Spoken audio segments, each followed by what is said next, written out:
एक विवाह समारोह की पवित्रता कब युद्ध भूमि में ईगो की घायल भावनाओं में बदल जाती है? क्या एक सार्वजनिक प्रतिकार का एक जेस्चर पूरे परिवार के गौरव को कुछ ही सेकंड में चकनाचूर कर सकता है? Welcome to the front lines of a domestic crisis, जहां मौन कभी सोने का नहीं और हर शब्द एक हथियार है। हम उस वेडिंग हॉल को देख रहे हैं जो सार्वजनिक राय की अदालत में तब्दील हो गया है। ये समारोह हमारे लिए एक उत्सव का दिन था, संगम का, नई शुरुआतों का। इसके बजाय ये एक खून की गर्म और सोशल एग्जीक्यूशन का स्थल बन गया है। फराज और शाहीन, दो बिंदी जिन्होंने इस तूफान के बीच में खड़े हैं, उन्होंने एक ऐसी ताना बाना बुना है जिससे दुल्हन के परिवार को खुले आम जलील होना पड़ा है। जैसे जैसे मेहमान बौखलाते हैं, पूरा माहौल इत्र और बदबू से गूंज रहा है। टारगेट दुल्हन का परिवार, जो अब अपनी ही इज्जत की बात सामने रखकर फंस गया है। ड्रामा एक रिजेक्टेड गिफ्ट और एक ऐसी मांग पर केंद्रित है जो होनी ही नहीं चाहिए थी। सोचिए उस परिवार की जरूरत, जिसने एक महंगे सामान को परंपरा की आड़ में प्रस्तुत तो किया, लेकिन जानबूझकर उसकी औकात को खुला किया। जब दुल्हन के पक्ष ने अटकर लगाए तो फराज वहां से निकला ही नहीं, उसने एक हथियार की तरह पेश किया। आगे की बहस एक मास्टर क्लास सिद्ध हो गई है, गैसलाइटिंग और डिफेंसिव पोस्चरिंग की। सास ने तत्काल अपनी इज्जत बचाने के लिए कुर्बान का बकरा बना दिया। भाई बहन दोष की मार झेल रही हैं। ये बहुत ही स्तब्ध कर देने वाला है। उन्हें आपस में झगड़ती देखना एक समान लग रहा है, जैसे दो व्यक्ति ऊपर से खाद डालकर दफनाने पर झगड़ रही हों। सबसे प्रमुख तत्व है हिपोक्रेसी। नुसरत और अन्य लोग उस परिस्थिति की चीर फाड़ तो सर्जिकल तरीके से करती हैं। वो जानबूझकर अपनी ही अपनों को इतनी बुरी तरह जज करती हैं जितना वो बाहर वालों को तो कभी नहीं कर पाएगी। वो कहती हैं कि ये तो पिछले पापों का भुगतान है, लेकिन असल में ये हलचल का भोजन है। त्रासदी ये नहीं है कि गिफ्ट नहीं दिया गया, त्रासदी ये है कि ये परिवार अपने ही अंदर फट जाता है। वो बाहरी लोगों के ज्ञान को इतनी अहमियत देती हैं कि वो भूल जाती हैं कि आखिर ये उत्सव तो उन्हीं का होना चाहिए था। वो मेहमानों की सोच से इतनी डरती हैं कि वो ये भी नहीं जान पाती कि उनकी भीतर की सड़न ही तो लोगों को खुश करने के लिए मजबूर करती है। आप उस परिस्थिति की भावना को देख सकती हैं जो बाहर आती जा रही है। सालों की अनसुने ऋणों को अब भुगताना जा रहा है, फीवर्स भी नहीं मिल रही, और ये भी मानना बहुत ही खराब है कि शादी तो बस एक ट्रांजैक्शन है जिसे देखने का एक और फॉर्मेट है। ये भोग भोग के अजीब सी जीवन है जो रेत की दीवार पर खड़ी है और किसी भी हवा से गिर जाएगी। अंततः ये एक दर्दनाक संदेश है। परंपराओं को एम्पैथी से अलग रखा जाए तो वो बस तानाशाही की हथियार है। हम यहाँ देख रहे हैं कि ईगो और सामाजिक उत्तरजीविता का कितनी खतरनाक संगम है। ये साबित करता है कि कुछ दायरों में स्टेटस एक ऐसा मूल्य है जो चरित्र से भी ज्यादा है। जब फैमिलीज अपने जीवन को मेहमानों की आंख झेलने के लिए प्रस्तुत करती हैं, तो उनकी ये हक नहीं रह जाता कि वो कमरे के पीछे की बातों को छुपा सके। ये प्रक्रिया समाज में आगे की जाएगी और समाज इन्हें लोगों से दूर कर देगा। रहस्यों को जारी किया जाएगा और सार्वजनिक जांच और भी तेज होती जाएगी। याद रखें, जब आप पूरी दुनिया को अपनी परेशानी को जज करने के लिए आमंत्रित करती हैं, तो इंतजार कर पाएंगे कि वो जलने न दें जवाब सेंगी। एक विवाह समारोह की पवित्रता कब युद्ध भूमि में ईगो की घायल भावनाओं में बदल जाती है? क्या एक सार्वजनिक प्रतिकार का एक जेस्चर पूरे परिवार के गौरव को कुछ ही सेकंड में चकनाचूर कर सकता है? Welcome to the front lines of a domestic crisis, जहां मौन कभी सोने का नहीं और हर शब्द एक हथियार है। हम उस वेडिंग हॉल को देख रहे हैं जो सार्वजनिक राय की अदालत में तब्दील हो गया है। ये समारोह हमारे लिए एक उत्सव का दिन था, संगम का, नई शुरुआतों का। इसके बजाय ये एक खून की गर्म और सोशल एग्जीक्यूशन का स्थल बन गया है। फराज और शाहीन, दो बिंदी जिन्होंने इस तूफान के बीच में खड़े हैं, उन्होंने एक ऐसी ताना बाना बुना है जिससे दुल्हन के परिवार को खुले आम जलील होना पड़ा है। जैसे जैसे मेहमान बौखलाते हैं, पूरा माहौल इत्र और बदबू से गूंज रहा है। टारगेट दुल्हन का परिवार, जो अब अपनी ही इज्जत की बात सामने रखकर फंस गया है। ड्रामा एक रिजेक्टेड गिफ्ट और एक ऐसी मांग पर केंद्रित है जो होनी ही नहीं चाहिए थी। सोचिए उस परिवार की जरूरत, जिसने एक महंगे सामान को परंपरा की आड़ में प्रस्तुत तो किया, लेकिन जानबूझकर उसकी औकात को खुला किया। जब दुल्हन के पक्ष ने अटकर लगाए तो फराज वहां से निकला ही नहीं, उसने एक हथियार की तरह पेश किया। आगे की बहस एक मास्टर क्लास सिद्ध हो गई है, गैसलाइटिंग और डिफेंसिव पोस्चरिंग की। सास ने तत्काल अपनी इज्जत बचाने के लिए कुर्बान का बकरा बना दिया। भाई बहन दोष की मार झेल रही हैं। ये बहुत ही स्तब्ध कर देने वाला है। उन्हें आपस में झगड़ती देखना एक समान लग रहा है, जैसे दो व्यक्ति ऊपर से खाद डालकर दफनाने पर झगड़ रही हों। सबसे प्रमुख तत्व है हिपोक्रेसी।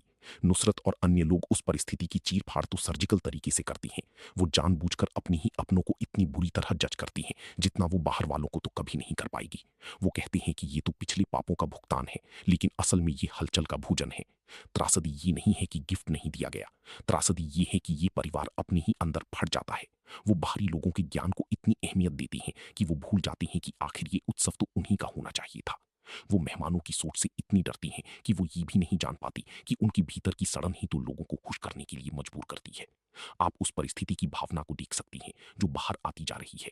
सालों की अनसुने ऋणों को अब भुगताना जा रहा है, फीवर्स भी नहीं मिल रही, और ये भी मानना बहुत ही खराब है कि शादी तो बस एक ट्रांजैक्शन है जिसे देखने का एक और फॉर्मेट है। ये भोग भोग के अजीब सी जीवन है जो रेत की दीवार पर खड़ी है और किसी भी हवा से गिर जाएगी। अंततः ये एक दर्दनाक संदेश है। परंपराओं को एम्पैथी से अलग रखा जाए तो वो बस तानाशाही की हथियार है। हम यहाँ देख रहे हैं कि ईगो और सामाजिक उत्तरजीविता का कितनी खतरनाक संगम है। ये साबित करता है कि कुछ दायरों में स्टेटस एक ऐसा मूल्य है जो चरित्र से भी ज्यादा है। जब फैमिलीज अपनी जीवन को मेहमानों की आंख झेलने के लिए प्रस्तुत करती हैं तो उनकी ये हक नहीं रह जाता कि वो कमरे के पीछे की बातों को छुपा सके। ये प्रक्रिया समाज में आगे की जाएगी और समाज इन्हें लोगों से दूर कर देगा। रहस्यों को जारी किया जाएगा और सार्वजनिक जांच और भी तेज होती जाएगी। याद रखें, जब आप पूरी दुनिया को अपनी परेशानी को जज करने के लिए आमंत्रित करती हैं तो इंतजार कर पाएंगे कि वो जलने न दें जवाब सेंगी। एक विवाह समारोह की पवित्रता कब युद्ध भूमि में ईगो की घायल भावनाओं में बदल जाती है? क्या एक सार्वजनिक प्रतिकार का एक जेस्चर पूरे परिवार के गौरव को कुछ ही सेकंड में चकनाचूर कर सकता है? Welcome to the front lines of a domestic crisis, जहां मौन कभी सोने का नहीं और हर शब्द एक हथियार है। हम उस वेडिंग हॉल को देख रहे हैं जो सार्वजनिक राय की अदालत में तब्दील हो गया है। यह समारोह हमारे लिए एक उत्सव का दिन था, संगम का, नई शुरुआतों का। इसके बजाय ये एक खून की गर्म और सोशल एग्जीक्यूशन का स्थल बन गया है। फराज और शाहीन, दो बिंदी जिन्होंने इस तूफान के बीच में खड़े हैं, उन्होंने एक ऐसी ताना बाना बुना है जिससे दुल्हन के परिवार को खुले आम जलील होना पड़ा है। जैसे जैसे मेहमान बौखलाते हैं, पूरा माहौल इत्र और बदबू से गूंज रहा है। टारगेट दुल्हन का परिवार, जो अब अपनी ही इज्जत की बात सामने रखकर फंस गया है। ड्रामा एक रिजेक्टेड गिफ्ट और एक ऐसी मांग पर केंद्रित है जो होनी ही नहीं चाहिए थी।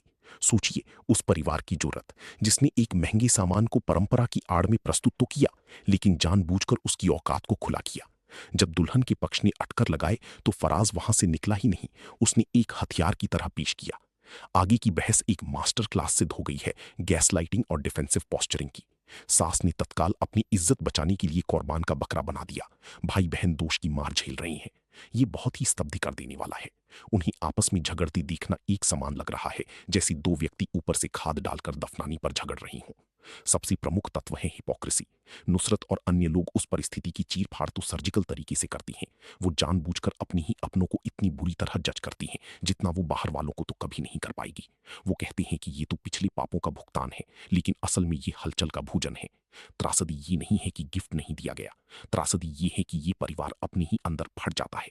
वो बाहरी लोगों के ज्ञान को इतनी अहमियत देते हैं कि वो भूल जाते हैं कि आखिर ये उत्सव तो उन्हीं का होना चाहिए था। वो मेहमानों की सोच से इतनी डरती हैं कि वो ये भी नहीं जान पाती कि उनकी भीतर की सड़न ही तो लोगों को खुश करने के लिए मजबूर करती है। आप उस परिस्थिति की भावना को देख सकती हैं जो बाहर आती जा रही है।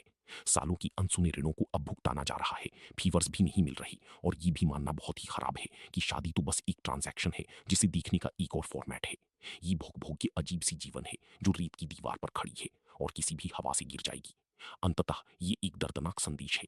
परंपराओं को एम्पैथी से अलग रखा जाए तो वो बस तानाशाही की हथियार है। हम यहाँ देख रहे हैं कि ईगो और सामाजिक उत्तरजीविता का कितनी खतरनाक संगम है। ये साबित करता है कि कुछ दायरों में स्टेटस एक ऐसा मूल्य है जो चरित्र से भी ज्यादा है। जब फैमिलीज अपनी जीवन को मेहमानों की आंख झेलने के लिए प्रस्तुत करती हैं तो उनकी ये हक नहीं रह जाता कि वो कमरे के पीछे की बातों को छुपा सके। ये प्रक्रिया समाज में आगे की जाएगी और समाज इन्हें लोगों से दूर कर देगा। रहस्यों को जारी किया जाएगा और सार्वजनिक जांच और भी तेज होती जाएगी। याद रखें, जब आप पूरी दुनिया को अपनी परेशानी को जज करने के लिए आमंत्रित करती हैं तो इंतजार कर पाएंगे कि वो जलने न दें जवाब सेंगी। एक विवाह समारोह की पवित्रता कब युद्ध भूमि में ईगो की घायल भावनाओं में बदल जाती है? क्या एक सार्वजनिक प्रतिकार का एक जेस्चर पूरे परिवार के गौरव को कुछ ही सेकंड में चकनाचूर कर सकता है? Welcome to the front lines of a domestic crisis, जहां मौन कभी सोने का नहीं और हर शब्द एक हथियार है। हम उस वेडिंग हॉल को देख रहे हैं जो सार्वजनिक राय की अदालत में तब्दील हो गया है। यह समारोह हमारे लिए एक उत्सव का दिन था, संगम का, नई शुरुआतों का। इसके बजाय ये एक खून की गर्म और सोशल एग्जीक्यूशन का स्थल बन गया है। फराज और शाहीन, दो बिंदी जिन्होंने इस तूफान के बीच में खड़े हैं, उन्होंने एक ऐसी ताना बाना बुना है जिससे दुल्हन के परिवार को खुले आम जलील होना पड़ा है। जैसे जैसे मेहमान बौखलाते हैं, पूरा माहौल इत्र और बदबू से गूंज रहा है। टारगेट दुल्हन का परिवार, जो अब अपनी ही इज्जत की बात सामने रखकर फंस गया है। ड्रामा एक रिजेक्टेड गिफ्ट और एक ऐसी मांग पर केंद्रित है जो होनी ही नहीं चाहिए थी। सोचिए, उस परिवार की जरूरत जिसने एक महंगे सामान को परंपरा की आड़ में प्रस्तुत तो किया, लेकिन जानबूझकर उसकी औकात को खुला किया। जब दुल्हन के पक्ष ने अटकर लगाए तो फराज वहां से निकला ही नहीं, उसने एक हथियार की तरह पेश किया। आगे की बहस एक मास्टर क्लास सिद्ध हो गई है, गैसलाइटिंग और डिफेंसिव पोस्चरिंग की। सास ने तत्काल अपनी इज्जत बचाने के लिए कुर्बान का बकरा बना दिया। भाई बहन दोष की मार झेल रही हैं। ये बहुत ही स्तब्ध कर देने वाला है। उन्हें आपस में झगड़ती देखना एक समान लग रहा है, जैसे दो व्यक्ति ऊपर से खाद डालकर दफनाने पर झगड़ रही हों। सबसे प्रमुख तत्व है हिपोक्रेसी। नुसरत और अन्य लोग उस परिस्थिति की चीर फाड़ तो सर्जिकल तरीके से करती हैं। वो जानबूझकर अपनी ही अपनों को इतनी बुरी तरह जज करती हैं जितना वो बाहर वालों को तो कभी नहीं कर पाएगी। वो कहते हैं कि ये तो पिछले पापों का भुगतान है, लेकिन असल में ये हलचल का भोजन है। त्रासदी ये नहीं है कि गिफ्ट नहीं दिया गया, त्रासदी ये है कि ये परिवार अपने ही अंदर फट जाता है। वो बाहरी लोगों के ज्ञान को इतनी अहमियत देती हैं कि वो भूल जाती हैं कि आखिर ये उत्सव तो उन्हीं का होना चाहिए था। वो मेहमानों की सोच से इतनी डरती हैं कि वो ये भी नहीं जान पाती कि उनकी भीतर की सड़न ही तो लोगों को खुश करने के लिए मजबूर करती है। आप उस परिस्थिति की भावना को देख सकती हैं जो बाहर आती जा रही है। सालों की अनसुने ऋणों को अब भुगताना जा रहा है, फीवर्स भी नहीं मिल रही, और ये भी मानना बहुत ही खराब है कि शादी तो बस एक ट्रांजैक्शन है जिसे देखने का एक और फॉर्मेट है। ये भोग भोग के अजीब सी जीवन है जो रेत की दीवार पर खड़ी है और किसी भी हवा से गिर जाएगी। अंततः ये एक दर्दनाक संदेश है। परंपराओं को एम्पैथी से अलग रखा जाए तो वो बस तानाशाही की हथियार है। हम यहाँ देख रहे हैं कि ईगो और सामाजिक उत्तरजीविता का कितनी खतरनाक संगम है। ये साबित करता है कि कुछ दायरों में स्टेटस एक ऐसा मूल्य है जो चरित्र से भी ज्यादा है। जब फैमिलीज अपने जीवन को मेहमानों की आंख झेलने के लिए प्रस्तुत करती हैं तो उनकी ये हक नहीं रह जाता कि वो कमरे के पीछे की बातों को छुपा सके। ये प्रक्रिया समाज में आगे की जाएगी और समाज इन्हीं लोगों से दूर कर देगा। रहस्यों को जारी किया जाएगा और सार्वजनिक जांच और भी तेज होती जाएगी। याद रखें, जब आप पूरी दुनिया को अपनी परेशानी को जज करने के लिए आमंत्रित करती हैं तो इंतजार कर पाएंगे कि वो जलने न दें जब आप सेंकी। एक विवाह समारोह की पवित्रता कब युद्ध भूमि में ईगो की घायल भावनाओं में बदल जाती है? क्या एक सार्वजनिक प्रतिकार का एक जेस्चर पूरे परिवार के गौरव को कुछ ही सेकंड में चकनाचूर कर सकता है? Welcome to the front lines of a domestic crisis, जहां मौन कभी सोने का नहीं और हर शब्द एक हथियार है। हम उस वेडिंग हॉल को देख रहे हैं जो सार्वजनिक राय की अदालत में तब्दील हो गया है। ये समारोह हमारे लिए एक उत्सव का दिन था, संगम का, नई शुरुआतों का। इसके बजाय ये एक खून की गर्म और सोशल एग्जीक्यूशन का स्थल बन गया है। फराज और शाहीन, दो बिंदी जिन्होंने इस तूफान के बीच में खड़े हैं, उन्होंने एक ऐसी ताना बाना बुना है जिससे दुल्हन के परिवार को खुले आम जलील होना पड़ा है। जैसे जैसे मेहमान बौखलाते हैं, पूरा माहौल इत्र और बदबू से गूंज रहा है। टारगेट दुल्हन का परिवार, जो अब अपनी ही इज्जत की बात सामने रखकर फंस गया है। ड्रामा एक रिजेक्टेड गिफ्ट और एक ऐसी मांग पर केंद्रित है जो होनी ही नहीं चाहिए थी। सोचिए, उस परिवार की जरूरत जिसने एक महंगे सामान को परंपरा की आड़ में प्रस्तुत तो किया, लेकिन जानबूझकर उसकी औकात को खुला किया। जब दुल्हन के पक्ष ने अटकर लगाए तो फराज वहां से निकला ही नहीं, उसने एक हथियार की तरह पेश किया। आगे की बहस एक मास्टर क्लास सिद्ध हो गई है, गैसलाइटिंग और डिफेंसिव पोस्चरिंग की। सास ने तत्काल अपनी इज्जत बचाने के लिए कुर्बान का बकरा बना दिया। भाई बहन दोष की मार झेल रही हैं। ये बहुत ही स्तब्ध कर देने वाला है। उन्हें आपस में झगड़ती देखना एक समान लग रहा है, जैसे दो व्यक्ति ऊपर से खाद डालकर दफनाने पर झगड़ रही हों। सबसे प्रमुख तत्व है हिपोक्रेसी। नुसरत और अन्य लोग उस परिस्थिति की चीर फाड़ तो सर्जिकल तरीके से करती हैं। वो जानबूझकर अपनी ही अपनों को इतनी बुरी तरह जज करती हैं जितना वो बाहर वालों को तो कभी नहीं कर पाएगी। वो कहते हैं कि ये तो पिछले पापों का भुगतान है, लेकिन असल में ये हलचल का भोजन है। त्रासदी ये नहीं है कि गिफ्ट नहीं दिया गया, त्रासदी ये है कि ये परिवार अपने ही अंदर फट जाता है। वो बाहरी लोगों के ज्ञान को इतनी अहमियत देती हैं कि वो भूल जाती हैं कि आखिर ये उत्सव तो उन्हीं का होना चाहिए था। वो मेहमानों की सोच से इतनी डरती हैं कि वो ये भी नहीं जान पाती कि उनकी भीतर की सड़न ही तो लोगों को खुश करने के लिए मजबूर करती है। आप उस परिस्थिति की भावना को देख सकती हैं जो बाहर आती जा रही है। सालों की अनसुने ऋणों को अब भुगताना जा रहा है, फीवर्स भी नहीं मिल रही, और ये भी मानना बहुत ही खराब है कि शादी तो बस एक ट्रांजैक्शन है जिसे देखने का एक और फॉर्मेट है। ये भोग भोग के अजीब सी जीवन है जो रेत की दीवार पर खड़ी है और किसी भी हवा से गिर जाएगी। अंततः ये एक दर्दनाक संदेश है। परंपराओं को एम्पैथी से अलग रखा जाए तो वो बस तानाशाही की हथियार है। हम यहाँ देख रहे हैं कि ईगो और सामाजिक उत्तरजीविता का कितनी खतरनाक संगम है। ये साबित करता है कि कुछ दायरों में स्टेटस एक ऐसा मूल्य है जो चरित्र से भी ज्यादा है। जब फैमिलीज अपने जीवन को मेहमानों की आंख झेलने के लिए प्रस्तुत करती हैं तो उनकी ये हक नहीं रह जाता कि वो कमरे के पीछे की बातों को छुपा सके। ये प्रक्रिया समाज में आगे की जाएगी और समाज इन्हीं लोगों से दूर कर देगा। रहस्यों को जारी किया जाएगा और सार्वजनिक जांच और भी तेज होती जाएगी। याद रखें, जब आप पूरी दुनिया को अपनी परेशानी को जज करने के लिए आमंत्रित करती हैं, तो इंतजार कर पाएंगे कि वो जलने न दें जवाब सेंगी। एक विवाह समारोह की पवित्रता कब युद्ध भूमि में ईगो की घायल भावनाओं में बदल जाती है? क्या एक सार्वजनिक प्रतिकार का एक जेस्चर पूरे परिवार के गौरव को कुछ ही सेकंड में चकनाचूर कर सकता है? Welcome to the front lines of a domestic crisis, जहां मौन कभी सोने का नहीं और हर शब्द एक हथियार है। हम उस वेडिंग हॉल को देख रहे हैं जो सार्वजनिक राय की अदालत में तब्दील हो गया है। ये समारोह हमारे लिए एक उत्सव का दिन था, संगम का, नई शुरुआतों का। इसके बजाय ये एक खून की गर्म और सोशल एग्जीक्यूशन का स्थल बन गया है। फराज और शाहीन, दो बिंदी जिन्होंने इस तूफान के बीच में खड़े हैं, उन्होंने एक ऐसी ताना बाना बुना है जिससे दुल्हन के परिवार को खुले आम जलील होना पड़ा है। जैसे जैसे मेहमान बौखलाते हैं, पूरा माहौल इत्र और बदबू से गूंज रहा है। टारगेट दुल्हन का परिवार, जो अब अपनी ही इज्जत की बात सामने रखकर फंस गया है। ड्रामा एक रिजेक्टेड गिफ्ट और एक ऐसी मांग पर केंद्रित है जो होनी ही नहीं चाहिए थी। सोचिए उस परिवार की जुर्रत, जिसने एक महंगे सामान को परंपरा की आड़ में प्रस्तुत तो किया, लेकिन जानबूझकर उसकी औकात को खुला किया। जब दुल्हन के पक्ष ने अटकर लगाए तो फराज वहां से निकला ही नहीं, उसने एक हथियार की तरह पेश किया। आगे की बहस एक मास्टर क्लास सिद्ध हो गई है, गैसलाइटिंग और डिफेंसिव पोस्चरिंग की। सास ने तत्काल अपनी इज्जत बचाने के लिए कुर्बान का बकरा बना दिया। भाई बहन दोष की मार झेल रही हैं। ये बहुत ही स्तब्ध कर देने वाला है। उन्हें आपस में झगड़ती देखना एक समान लग रहा है, जैसे दो व्यक्ति ऊपर से खाद डालकर दफनाने पर झगड़ रही हों। सबसे प्रमुख तत्व है हिपोक्रेसी। नुसरत और अन्य लोग उस परिस्थिति की चीर फाड़ तो सर्जिकल तरीके से करती हैं। वो जानबूझकर अपनी ही अपनों को इतनी बुरी तरह जज करती हैं जितना वो बाहर वालों को तो कभी नहीं कर पाएगी। वो कहते हैं कि ये तो पिछले पापों का भुगतान है, लेकिन असल में ये हलचल का भोजन है। त्रासदी ये नहीं है कि गिफ्ट नहीं दिया गया, त्रासदी ये है कि ये परिवार अपने ही अंदर फट जाता है। वो बाहरी लोगों के ज्ञान को इतनी अहमियत देती हैं कि वो भूल जाती हैं कि आखिर ये उत्सव तो उन्हीं का होना चाहिए था। वो मेहमानों की सोच से इतनी डरती हैं कि वो ये भी नहीं जान पाती कि उनकी भीतर की सड़न ही तो लोगों को खुश करने के लिए मजबूर करती है। आप उस परिस्थिति की भावना को देख सकती हैं जो बाहर आती जा रही है। सालों की अनसुने ऋणों को अब भुगताना जा रहा है, फीवर्स भी नहीं मिल रही, और ये भी मानना बहुत ही खराब है कि शादी तो बस एक ट्रांजैक्शन है जिसे देखने का एक और फॉर्मेट है। ये भोग भोग के अजीब सी जीवन है जो रेत की दीवार पर खड़ी है और किसी भी हवा से गिर जाएगी। अंततः ये एक दर्दनाक संदेश है। परंपराओं को एम्पैथी से अलग रखा जाए तो वो बस तानाशाही की हथियार है। हम यहाँ देख रहे हैं कि ईगो और सामाजिक उत्तरजीविता का कितनी खतरनाक संगम है। ये साबित करता है कि कुछ दायरों में स्टेटस एक ऐसा मूल्य है जो चरित्र से भी ज्यादा है। जब फैमिलीज अपने जीवन को मेहमानों की आंख झेलने के लिए प्रस्तुत करती हैं, तो उनकी ये हक नहीं रह जाता कि वो कमरे के पीछे की बातों को छुपा सके। ये प्रक्रिया समाज में आगे की जाएगी और समाज इन्हीं लोगों से दूर कर देगा। रहस्यों को जारी किया जाएगा और सार्वजनिक जांच और भी तेज होती जाएगी।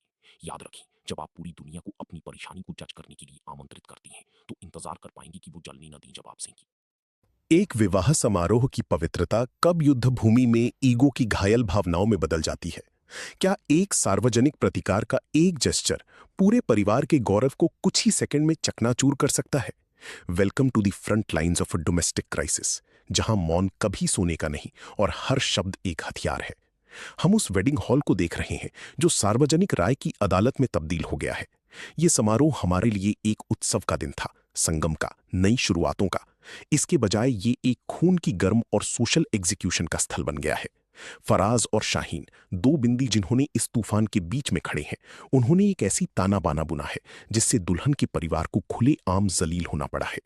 जैसे जैसे मेहमान बौखलाते हैं, पूरा माहौल इत्र और बदबू से गूंज रहा है। टारगेट दुल्हन का परिवार, जो अब अपनी ही इज्जत की बात सामने रखकर फंस गया है। ड्रामा एक रिजेक्टेड गिफ्ट और एक ऐसी मांग पर केंद्रित है जो होनी ही नहीं चाहिए थी। सोचिए उस परिवार की जुर्रत, जिसने एक महंगे सामान को परंपरा की आड़ में प्रस्तुत तो किया, लेकिन जानबूझकर उसकी औकात को खुला किया। जब दुल्हन के पक्ष ने अटकर लगाए तो फराज वहां से निकला ही नहीं, उसने एक हथियार की तरह पेश किया। आगे की बहस एक मास्टर क्लास सिद्ध हो गई है, गैसलाइटिंग और डिफेंसिव पोस्चरिंग की। सास ने तत्काल अपनी इज्जत बचाने के लिए कुर्बान का बकरा बना दिया। भाई बहन दोष की मार झेल रही हैं।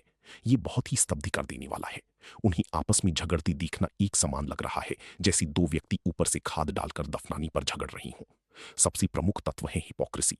नुसरत और अन्य लोग उस परिस्थिति की चीर-फाड़ तो सर्जिकल तरीके से करती हैं। वो जानबूझकर अपनी ही अपनों को इतनी बुरी तरह जज करती हैं, जितना वो बाहर वालों को तो कभी नहीं कर पाएगी। वो कहती हैं कि ये तो पिछले पापों का भुगतान है, लेकिन असल में ये हलचल का भोजन है। त्रासदी ये नहीं है कि गिफ्ट नहीं दिया गया, त्रासदी ये है कि ये परिवार अपने ही अंदर फट जाता है। वो बाहरी लोगों के ज्ञान को इतनी अहमियत देती हैं कि वो भूल जाती हैं कि आखिर ये उत्सव तो उन्हीं का होना चाहिए था। वो मेहमानों की सोच से इतनी डरती हैं कि वो ये भी नहीं जान पाती कि उनके भीतर की सड़न ही तो लोगों को खुश करने के लिए मजबूर करती है। आप उस परिस्थिति की भावना को देख सकती हैं जो बाहर आती जा रही है। सालों की अनसुने ऋणों को अब भुगताना जा रहा है, फीवर्स भी नहीं मिल रही, और ये भी मानना बहुत ही खराब है कि शादी तो बस एक ट्रांजैक्शन है जिसे देखने का एक और फॉर्मेट है। ये भोग भोग के अजीब सी जीवन है जो रेत की दीवार पर खड़ी है और किसी भी हवा से गिर जाएगी। अंततः ये एक दर्दनाक संदेश है। परंपराओं को एम्पैथी से अलग रखा जाए तो वो बस तानाशाही की हथियार है। हम यहाँ देख रहे हैं कि ईगो और सामाजिक उत्तरजीविता का कितनी खतरनाक संगम है। ये साबित करता है कि कुछ दायरों में स्टेटस एक ऐसा मूल्य है जो चरित्र से भी ज्यादा है। जब फैमिलीज अपने जीवन को मेहमानों की आंख झेलने के लिए प्रस्तुत करती हैं, तो उनकी ये हक नहीं रह जाता कि वो कमरे के पीछे की बातों को छुपा सके। ये प्रक्रिया समाज में आगे की जाएगी और समाज इन्हें लोगों से दूर कर देगा। रहस्यों को जारी किया जाएगा और सार्वजनिक जांच और भी तेज होती जाएगी। याद रखें, जब आप पूरी दुनिया को अपनी परेशानी को जज करने के लिए आमंत्रित करती हैं, तो इंतजार कर पाएंगे कि वो जलने न दें जवाब सेंगी। एक विवाह समारोह की पवित्रता कब युद्ध भूमि में ईगो की घायल भावनाओं में बदल जाती है? क्या एक सार्वजनिक प्रतिकार का एक जेस्चर पूरे परिवार के गौरव को कुछ ही सेकंड में चकनाचूर कर सकता है? Welcome to the front lines of a domestic crisis, जहां मौन कभी सोने का नहीं और हर शब्द एक हथियार है। हम उस वेडिंग हॉल को देख रहे हैं जो सार्वजनिक राय की अदालत में तब्दील हो गया है। ये समारोह हमारे लिए एक उत्सव का दिन था, संगम का, नई शुरुआतों का। इसके बजाय ये एक खून की गर्म और सोशल एग्जीक्यूशन का स्थल बन गया है। फराज और शाहीन, दो बिंदी जिन्होंने इस तूफान के बीच में खड़े हैं, उन्होंने एक ऐसी ताना बाना बुना है जिससे दुल्हन के परिवार को खुले आम जलील होना पड़ा है। जैसे जैसे मेहमान बौखलाते हैं, पूरा माहौल इत्र और बदबू से गूंज रहा है। टारगेट दुल्हन का परिवार, जो अब अपनी ही इज्जत की बात सामने रखकर फंस गया है। ड्रामा एक रिजेक्टेड गिफ्ट और एक ऐसी मांग पर केंद्रित है जो होनी ही नहीं चाहिए थी। सोचिए उस परिवार की जुर्रत, जिसने एक महंगे सामान को परंपरा की आड़ में प्रस्तुत तो किया, लेकिन जानबूझकर उसकी औकात को खुला किया। जब दुल्हन के पक्ष ने अटकर लगाए तो फराज वहां से निकला ही नहीं, उसने एक हथियार की तरह पेश किया। आगे की बहस एक मास्टर क्लास सिद्ध हो गई है गैसलाइटिंग और डिफेंसिव पोस्चरिंग की। सास ने तत्काल अपनी इज्जत बचाने के लिए कुर्बान का बकरा बना दिया। भाई बहन दोष की मार झेल रही हैं। ये बहुत ही स्तब्ध कर देने वाला है। उन्हें आपस में झगड़ती देखना एक समान लग रहा है, जैसे दो व्यक्ति ऊपर से खाद डालकर दफनाने पर झगड़ रही हों। सबसे प्रमुख तत्व है हिपोक्रेसी। नुसरत और अन्य लोग उस परिस्थिति की चीर-फाड़ तो सर्जिकल तरीके से करती हैं। वो जानबूझकर अपनी ही अपनों को इतनी बुरी तरह जज करती हैं, जितना वो बाहर वालों को तो कभी नहीं कर पाएगी। वो कहती हैं कि ये तो पिछले पापों का भुगतान है, लेकिन असल में ये हलचल का भोजन है। त्रासदी ये नहीं है कि गिफ्ट नहीं दिया गया, त्रासदी ये है कि ये परिवार अपने ही अंदर फट जाता है। वो बाहरी लोगों के ज्ञान को इतनी अहमियत देती हैं कि वो भूल जाती हैं कि आखिर ये उत्सव तो उन्हीं का होना चाहिए था।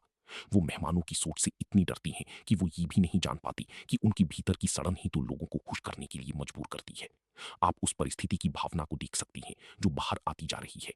सालों की अनसुने ऋणों को अब भुगताना जा रहा है, फीवर्स भी नहीं मिल रही, और ये भी मानना बहुत ही खराब है कि शादी तो बस एक ट्रांजैक्शन है जिसे देखने का एक और फॉर्मेट है। ये भोग भोग के अजीब सी जीवन है जो रेत की दीवार पर खड़ी है और किसी भी हवा से गिर जाएगी। अंततः ये एक दर्दनाक संदेश है। परंपराओं को एम्पैथी से अलग रखा जाए तो वो बस तानाशाही की हथियार है। हम यहाँ देख रहे हैं कि ईगो और सामाजिक उत्तरजीविता का कितनी खतरनाक संगम है। ये साबित करता है कि कुछ दायरों में स्टेटस एक ऐसा मूल्य है जो चरित्र से भी ज्यादा है। जब फैमिलीज अपने जीवन को मेहमानों की आंख झेलने के लिए प्रस्तुत करती हैं, तो उनकी ये हक नहीं रह जाता कि वो कमरे के पीछे की बातों को छुपा सके। ये प्रक्रिया समाज में आगे की जाएगी और समाज इन्हें लोगों से दूर कर देगा। रहस्यों को जारी किया जाएगा और सार्वजनिक जांच और भी तेज होती जाएगी। याद रखें, जब आप पूरी दुनिया को अपनी परेशानी को जज करने के लिए आमंत्रित करती हैं, तो इंतजार कर पाएंगे कि वो जलने न दें जवाब सेंगी। एक विवाह समारोह की पवित्रता कब युद्ध भूमि में ईगो की घायल भावनाओं में बदल जाती है? क्या एक सार्वजनिक प्रतिकार का एक जेस्चर पूरे परिवार के गौरव को कुछ ही सेकंड में चकनाचूर कर सकता है? Welcome to the front lines of a domestic crisis, जहां मौन कभी सोने का नहीं और हर शब्द एक हथियार है। हम उस वेडिंग हॉल को देख रहे हैं जो सार्वजनिक राय की अदालत में तब्दील हो गया है। ये समारोह हमारे लिए एक उत्सव का दिन था, संगम का, नई शुरुआतों का। इसके बजाय ये एक खून की गर्म और सोशल एग्जीक्यूशन का स्थल बन गया है। फराज और शाहीन, दो बिंदी जिन्होंने इस तूफान के बीच में खड़े हैं, उन्होंने एक ऐसी ताना बाना बुना है जिससे दुल्हन के परिवार को खुले आम जलील होना पड़ा है। जैसे जैसे मेहमान बौखलाते हैं, पूरा माहौल इत्र और बदबू से गूंज रहा है। टारगेट दुल्हन का परिवार, जो अब अपनी ही इज्जत की बात सामने रखकर फंस गया है। ड्रामा एक रिजेक्टेड गिफ्ट और एक ऐसी मांग पर केंद्रित है जो होनी ही नहीं चाहिए थी।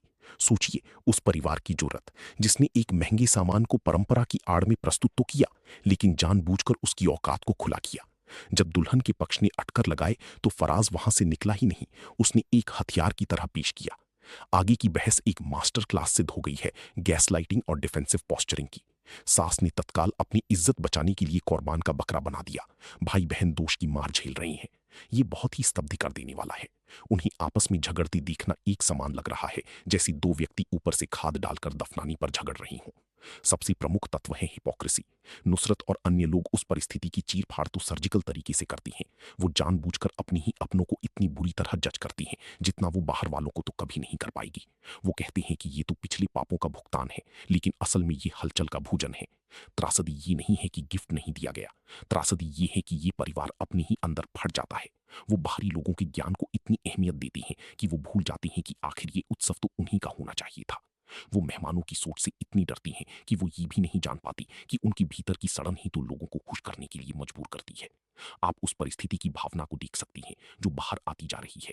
सालों की अनसुने ऋणों को अब भुगताना जा रहा है, फीवर्स भी नहीं मिल रही, और ये भी मानना बहुत ही खराब है कि शादी तो बस एक ट्रांजैक्शन है जिसे देखने का एक और फॉर्मेट है। ये भोग भोग के अजीब सी जीवन है जो रेत की दीवार पर खड़ी है और किसी भी हवा से गिर जाएगी। अंततः ये एक दर्दनाक संदेश है। परंपराओं को एम्पैथी से अलग रखा जाए तो वो बस तानाशाही की हथियार है। हम यहाँ देख रहे हैं कि ईगो और सामाजिक उत्तरजीविता का कितनी खतरनाक संगम है। ये साबित करता है कि कुछ दायरों में स्टेटस एक ऐसा मूल्य है जो चरित्र से भी ज्यादा है। जब फैमिलीज अपने जीवन को मेहमानों की आंख झेलने के लिए प्रस्तुत करती हैं, तो उनकी ये हक नहीं रह जाता कि वो कमरे के पीछे की बातों को छुपा सके। ये प्रक्रिया समाज में आगे की जाएगी और समाज इन्हीं लोगों से दूर कर देगा। रहस्यों को जारी किया जाएगा और सार्वजनिक जांच और भी तेज होती जाएगी।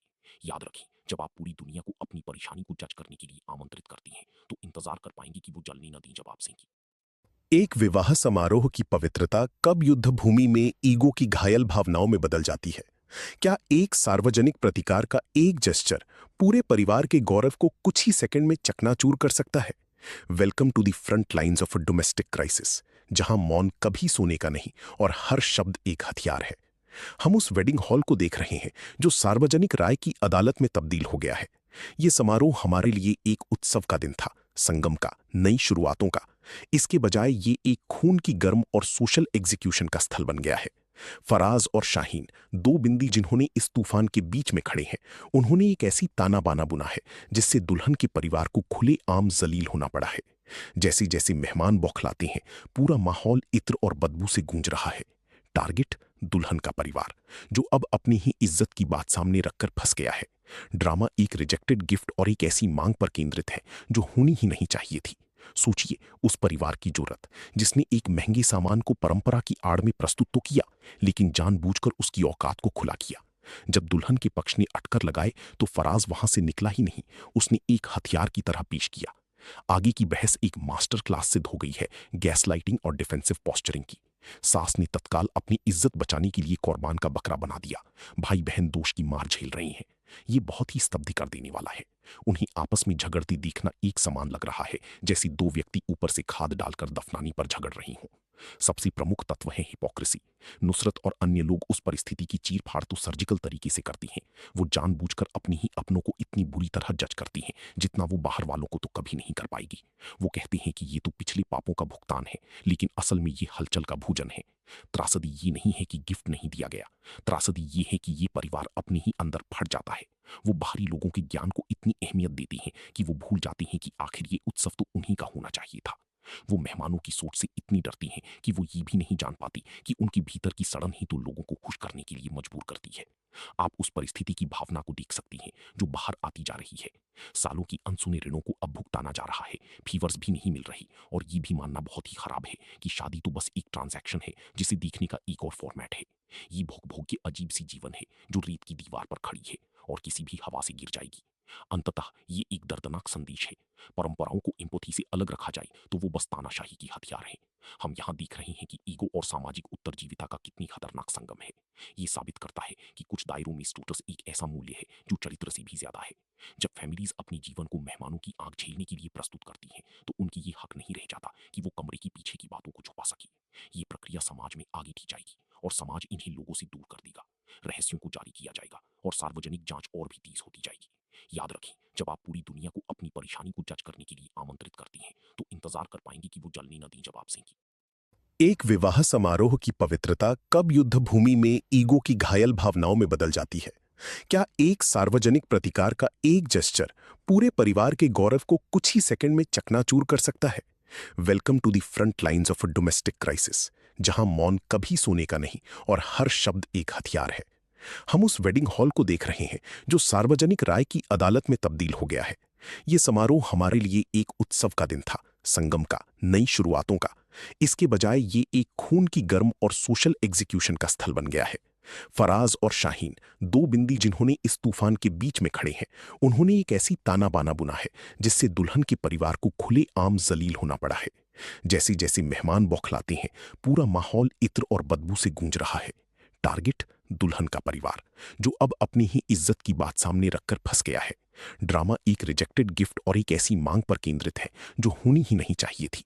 सोचिए उस परिवार की जुर्रत, जिसने एक महंगे सामान को परंपरा की आड़ में प्रस्तुत तो किया, लेकिन जानबूझकर उसकी औकात को खुला किया। जब दुल्हन के पक्ष ने अटकर लगाए तो फराज वहां से निकला ही नहीं, उसने एक हथियार की तरह पेश किया। आगे की बहस एक मास्टर क्लास सिद्ध हो गई है गैसलाइटिंग और डिफेंसिव पोस्चरिंग की। सास ने तत्काल अपनी इज्जत बचाने के लिए कुर्बान का बकरा बना दिया। भाई बहन दोष की मार झेल रही हैं। ये बहुत ही स्तब्ध कर देने वाला है। उन्हें आपस में झगड़ती देखना एक समान लग रहा है, जैसे दो व्यक्ति ऊपर से खाद डालकर दफनाने पर झगड़ रही हों। सबसे प्रमुख तत्व है हिपोक्रेसी। नुसरत और अन्य लोग उस परिस्थिति की चीर फाड़ तो सर्जिकल तरीके से करती हैं। वो जानबूझकर अपनी ही अपनों को इतनी बुरी तरह जज करती हैं जितना वो बाहर वालों को तो कभी नहीं कर पाएगी। वो कहते हैं कि ये तो पिछले पापों का भुगतान है, लेकिन असल में ये हलचल का भोजन है। त्रासदी ये नहीं है कि गिफ्ट नहीं दिया गया, त्रासदी ये है कि ये परिवार अपने ही अंदर फट जाता है। वो बाहरी लोगों के ज्ञान को इतनी अहमियत देती हैं कि वो भूल जाती हैं कि आखिर ये उत्सव तो उन्हीं का होना चाहिए था। वो मेहमानों की सोच से इतनी डरती हैं कि वो ये भी नहीं जान पाती कि उनकी भीतर की सड़न ही तो लोगों को खुश करने के लिए मजबूर करती है। आप उस परिस्थिति की भावना को देख सकती हैं जो बाहर आती जा रही है। सालों की अनसुने ऋणों को अब भुगताना जा रहा है, फीवर्स भी नहीं मिल रही, और ये भी मानना बहुत ही खराब है कि शादी तो बस एक ट्रांजैक्शन है जिसे देखने का एक और फॉर्मेट है। ये भोग भोग के अजीब सी जीवन है जो रेत की दीवार पर खड़ी है और किसी भी हवा से गिर जाएगी। अंततः ये एक दर्दनाक संदेश है। परंपराओं को एम्पैथी से अलग रखा जाए तो वो बस तानाशाही की हथियार है। हम यहाँ देख रहे हैं कि ईगो और सामाजिक उत्तरजीविता का कितनी खतरनाक संगम है। ये साबित करता है कि कुछ दायरों में स्टेटस एक ऐसा मूल्य है जो चरित्र से भी ज्यादा है। जब फैमिलीज अपने जीवन को मेहमानों की आंख झेलने के लिए प्रस्तुत करती हैं तो उनकी ये हक नहीं रह जाता कि वो कमरे के पीछे की बातों को छुपा सके। ये प्रक्रिया समाज में आगे की जाएगी और समाज इन्हीं लोगों से दूर कर देगा। रहस्यों को जारी किया जाएगा और सार्वजनिक जांच और भी तेज होती जाएगी। याद रखें, जब आप पूरी दुनिया को अपनी परेशानी को जज करने के लिए आमंत्रित करती हैं तो इंतजार कर पाएंगे कि वो जलने न दें जवाब सेंगी। एक विवाह समारोह की पवित्रता कब युद्ध भूमि में ईगो की घायल भावनाओं में बदल जाती है? क्या एक सार्वजनिक प्रतिकार का एक जेस्चर पूरे परिवार के गौरव को कुछ ही सेकंड में चकनाचूर कर सकता है? Welcome to the front lines of a domestic crisis, जहां मौन कभी सोने का नहीं और हर शब्द एक हथियार है।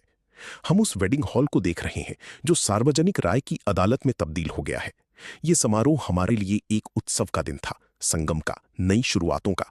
इसके बजाय ये एक खून की गर्म और सोशल एग्जीक्यूशन का स्थल बन गया है। फराज और शाहीन, दो बिंदी जिन्होंने इस तूफान के बीच में खड़े हैं, उन्होंने एक ऐसी ताना बाना बुना है जिससे दुल्हन के परिवार को खुले आम जलील होना पड़ा है। जैसे जैसे मेहमान बौखलाते हैं, पूरा माहौल इत्र और बदबू से गूंज रहा है। टारगेट दुल्हन का परिवार, जो अब अपनी ही इज्जत की बात सामने रखकर फंस गया है। ड्रामा एक रिजेक्टेड गिफ्ट और एक ऐसी मांग पर केंद्रित है जो होनी ही नहीं चाहिए थी। सोचिए उस परिवार की जुर्रत, जिसने एक महंगे सामान को परंपरा की आड़ में प्रस्तुत तो किया, लेकिन जानबूझकर उसकी औकात को खुला किया। जब दुल्हन के पक्ष ने अटकर लगाए तो फराज वहां से निकला ही नहीं, उसने एक हथियार की तरह पेश किया। आगे की बहस एक मास्टर क्लास सिद्ध हो गई है गैसलाइटिंग और डिफेंसिव पोस्चरिंग की। सास ने तत्काल अपनी इज्जत बचाने के लिए कुर्बान का बकरा बना दिया। भाई बहन दोष की मार झेल रही हैं। ये बहुत ही स्तब्ध कर देने वाला है। उन्हें आपस में झगड़ते देखना एक समान लग रहा है, जैसे दो व्यक्ति ऊपर से खाद डालकर दफनाने पर झगड़ रही हों। सबसे प्रमुख तत्व है हिपोक्रेसी। नुसरत और अन्य लोग उस परिस्थिति की चीर फाड़ तो सर्जिकल तरीके से करती हैं। वो जानबूझकर अपनी ही अपनों को इतनी बुरी तरह जज करती हैं जितना वो बाहर वालों को तो कभी नहीं कर पाएगी। वो कहते हैं कि ये तो पिछले पापों का भुगतान है, लेकिन असल में ये हलचल का भोजन है। त्रासदी ये नहीं है कि गिफ्ट नहीं दिया गया, त्रासदी ये है कि ये परिवार अपने ही अंदर फट जाता है। वो बाहरी लोगों के ज्ञान को इतनी अहमियत देती हैं कि वो भूल जाती हैं कि आखिर ये उत्सव तो उन्हीं का होना चाहिए था। वो मेहमानों की सोच से इतनी डरती हैं कि वो ये भी नहीं जान पाती कि उनके भीतर की सड़न ही तो लोगों को खुश करने के लिए मजबूर करती है। आप उस परिस्थिति की भावना को देख सकती हैं जो बाहर आती जा रही है। सालों की अनसुने ऋणों को अब भुगताना जा रहा है, फीवर्स भी नहीं मिल रही, और ये भी मानना बहुत ही खराब है कि शादी तो बस एक ट्रांजैक्शन है जिसे देखने का एक और फॉर्मेट है। ये भोग भोग के अजीब सी जीवन है जो रेत की दीवार पर खड़ी है और किसी भी हवा से गिर जाएगी। अंततः ये एक दर्दनाक संदेश है। परंपराओं को एम्पैथी से अलग रखा जाए तो वो बस तानाशाही की हथियार है। हम यहाँ देख रहे हैं कि ईगो और सामाजिक उत्तरजीविता का कितनी खतरनाक संगम है। ये साबित करता है कि कुछ दायरों में स्टेटस एक ऐसा मूल्य है जो चरित्र से भी ज्यादा है। जब फैमिलीज अपने जीवन को मेहमानों की आंख झेलने के लिए प्रस्तुत करती हैं तो उनकी ये हक नहीं रह जाता कि वो कमरे के पीछे की बातों को छुपा सके। ये प्रक्रिया समाज में आगे की जाएगी और समाज इन्हीं लोगों से दूर कर देगा।